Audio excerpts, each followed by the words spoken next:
we're here to talk about the impending DVD release of one of the great unknown cult films, a film in search of a cult audience. Hopefully, with this new DVD release through Warner Archives, it's going to find that audience. The 1982 James B. Harris classic, Fast Walking, starring James Woods and Kay Lenz and Tim McIntyre.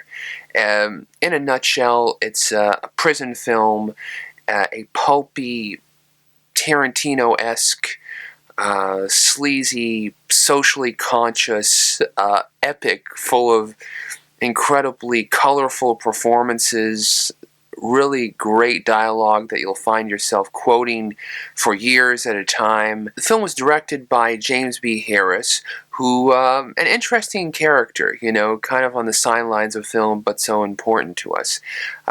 Started out in New York and the East Coast with Stanley Kubrick, and he was kind of the producing partner with Stanley Kubrick for a lot of his early films. The Killing, Paths of Glory, Lolita. Eventually, Stanley Kubrick kind of broke off and made Dr. Strangelove, and James B. Harris made a film called The Bedford Incident, which is a really cool movie if you've never seen it. It's kind of like the serious flip side to Dr. Strangelove. He made a film called Some Call It Loving. It's kind of a modern remake of Sleeping Beauty with Zalman King and Tisa Farrow and Richard Pryor in a small role.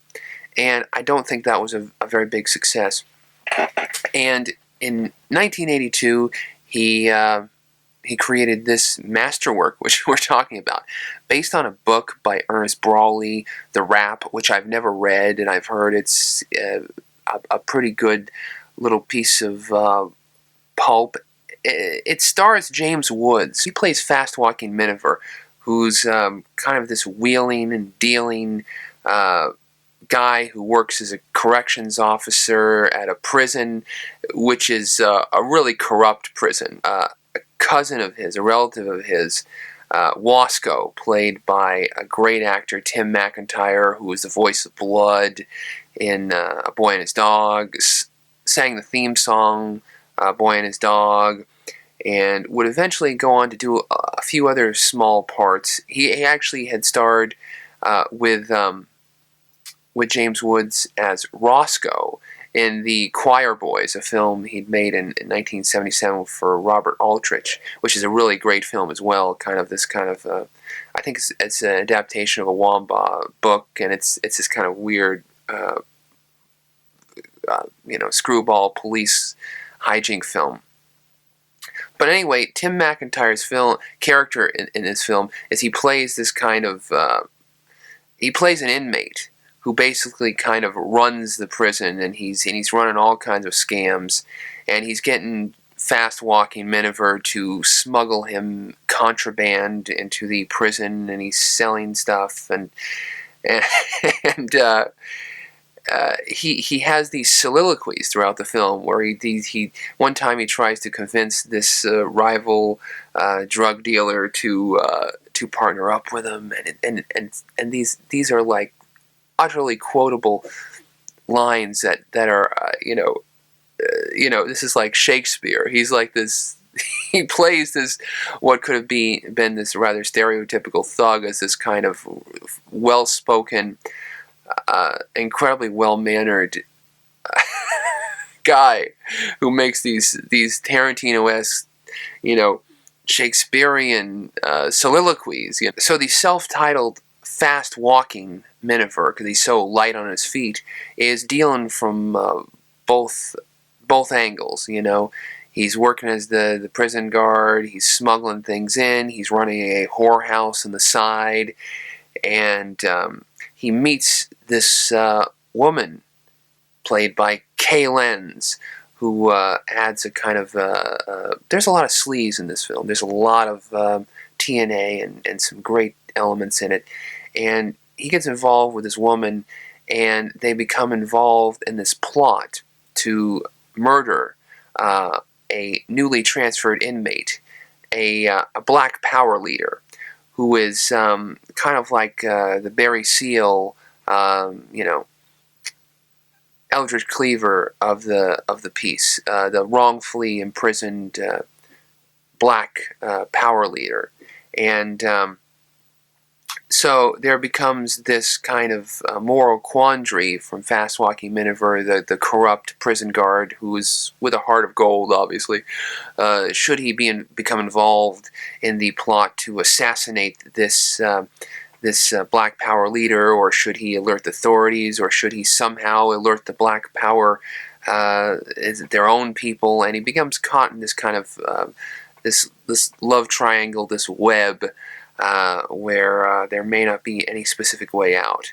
So the plot's pretty much as simple as that. As I said earlier, it's got a lot of TNA, it's got a lot of incredible dialogue, it has a lot of great actors, like Emmett Walsh, who plays the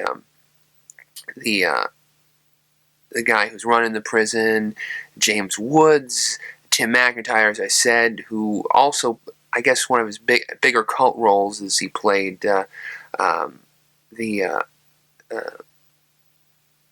Alan Freed in American Hot Wax, and he unfortunately died in 1986.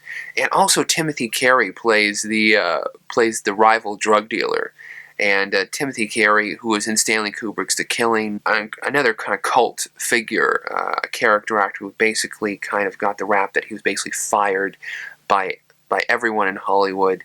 There's a famous story that Martin Scorsese used to tell about how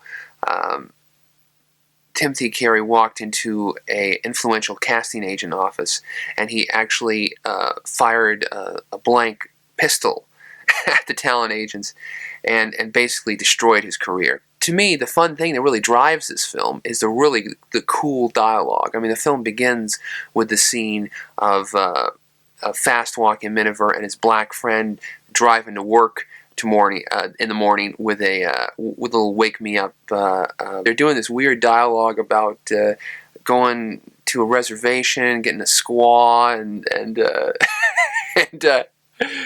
and a teepee, and just getting a bunch of Indian girls and Indianing out, just Indian out.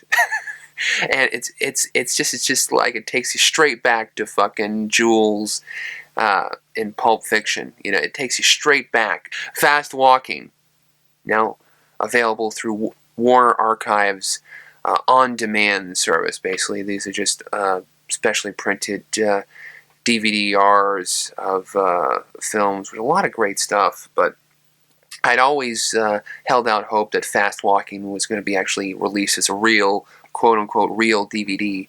But some interesting stuff been released through Warner Archives. Bad Ronald,